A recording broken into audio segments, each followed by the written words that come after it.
Welcome to Kenton's videos. Enjoy the video. You begin by verifying your carrier supports switching from eSIM to a physical SIM. Call or check Carrier app now.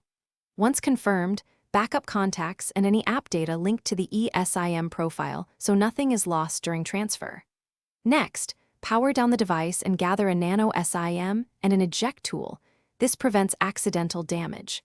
Make sure you know the IMEI and eSIM profile details. You will need these when activating the replacement physical SIM on the carrier portal or by phone. You now deactivate the eSIM profile in Settings. Look for Mobile or Cellular plans and choose Remove or Deactivate. This frees the number for reassignment.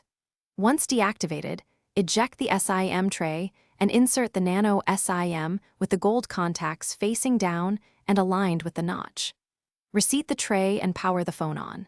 Then immediately begin carrier activation via their app or activation code. Make sure to provide IMEI of the handset and ICSID from the new physical SIM so they correctly map your number. Finish by confirming full service.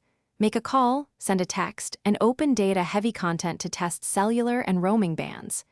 If you see no signal, toggle airplane mode, restart the phone, and reseat the SIM. Minor network registration delays are common. Once done, make sure the carrier completed the number transfer. If problems persist, contact carrier support with the device IMEI and SIM ICSID ready, so they can check provisioning and complete the port from eSIM to physical SIM.